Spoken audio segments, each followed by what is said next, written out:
Hello everyone. आज हम बात करने जा रहे हैं प्रसिद्ध शायर मिर्ज़ा गालिब साहब के बारे में। गज़ल व शायरियों में इन्होंने महारत हासिल की हुई है। इन्हें कौन नहीं जानता। वैसे तो सभी जानते होंगे कि मिर्ज़ा गालिब साहब कौन थे, पर आपको नहीं पता तो हम बताना चाहेंगे। इन्होंने स्वयं कहा है, पूछते हैं वह कि गालिब कौन है, कोई बतलाओ कि हम बतलाएं क्या। तो हम बतलाने जा रहे हैं कि मिर्ज़ा गालिब साहब कौन थे। इनका पूरा नाम मिर्ज़ा असदुल्ला खां था। 27 दिसंबर 1797 में इनका जन्म आगरा में हुआ। इनके पिता अब्दुल्ला बेग खां हैदराबाद में फौज में नौकर थे। गालिब जब मात्र 5 वर्ष के थे तभी इनके पिता की मृत्यु एक युद्ध में हो गई थी। इनके चाचा की मृत्यु भी 9 वर्ष की उम्र में हो गई। तभी इनकी माता इज्जतुन्निसा ने इन्हें उनके नाना के घर, जो मेरठ के मराठा शासकों में उच्च श्रेणी के सरदार थे, के पास लेके चली गई। आगरे में भी गालिब के नाना के पास काफ़ी ज़मीन जायदाद थी तथा दौलत की कोई कमी नहीं थी, जिस कारण गालिब का जीवन ऐशो आराम व विलासिता में बीता। परंतु इन्होंने ज्ञानार्जन की निरंतरता को कभी भंग नहीं होने दिया। इन्होंने फारसी के अलावा कई विषयों में ज्ञानार्जन किया। स्वाध्याय से गालिब ने आयुर्वेद, तर्कशास्त्र, दर्शन शास्त्र आदि विषयों में ज्ञान प्राप्त किया। जब ये महज 11 वर्ष के थे तभी इन्होंने उर्दू काव्य रचनाएं करनी प्रारंभ कर दी थी। गज़ल में कच्चेपन को देखकर कई परिचित शायरों ने इन्हें रचनाओं में सुधार की सलाह दी, परंतु कुछ इनका मजाक भी उड़ाते थे। इन्होंने कभी भी इसकी परवाह नहीं की। ये अपने रचनाओं में गंभीरता का रुख अपनाकर इन्होंने संपूर्ण उर्दू जगत में अपना नाम फैला दिया। इनका विवाह 13 वर्ष की अल्प आयु में हो गया था। गालिब के पत्रों से पता चलता है कि वे अपने विवाह से खुश नहीं थे, किंतु जब भी दिल्ली से बाहर जाते अपनी पत्नी का पूरा ख्याल रखते थे। गालिब का प्रेम संबंध एक गायिका से हो गया, जिससे इनके पत्रों से पता चलता है। इनकी शायरियों में प्रेम, विरह आदि की शायरियाँ मिलती हैं।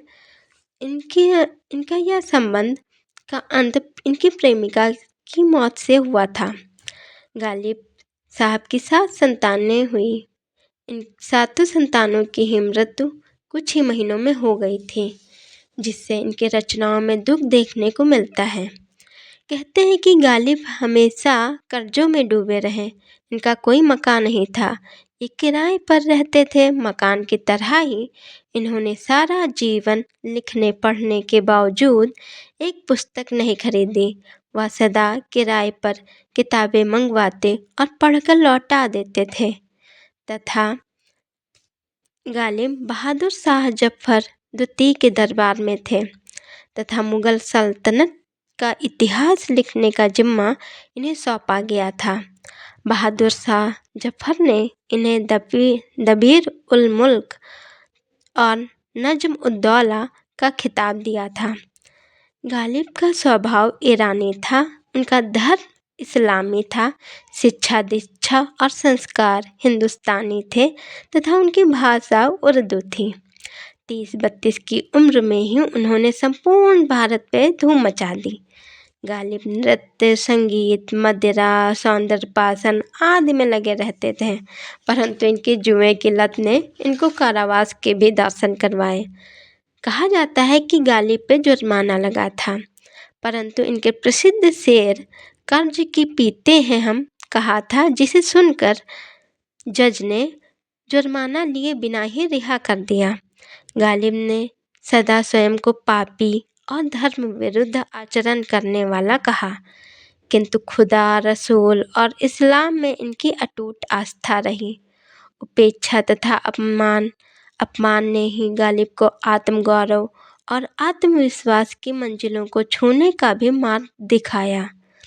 गालिब की काव्य रचनाओं में प्रेम, विरह, दर्शन, आनंद, रहस्यवाद आदि देखने को मिलेगा।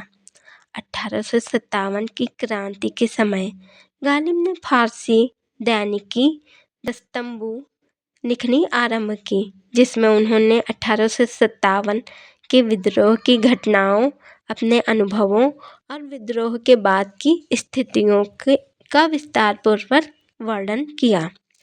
1858 में दस्तंबू पूरी हो गई। 1859 में गालिब ने कैत-ए-बरहन नामक किताब लिखी, जो कि फारसी भाषा के भारतीय विद्वानों पर कटाक्ष थी। 1868 में गालिब के खतों का पहला संस्करण उदय हिंदी प्रकाशित हुआ तथा 15 फरवरी 1869 में दिल्ली में गालिब साहब की मृत्यु हो गई। उन्हें निजामुद्दीन कब्रिस्तान में दफनाया गया। ये जहाँ पे रहते थे उस जगह को एक संग्रहालय के रूप में स्थापित किया गया। आज भी यह दिल्ली में मिर्जा असदुल्ला खां गालिब जी की संग्रहालय वहीं पे दिल्ली में। आपको मिर्जा गालिब का जीवन परिचय कैसा लगा कमेंट करें, लाइक करें। आप हमेशा खुश रहें और मेरे वीडियो देखते रहें। बाय।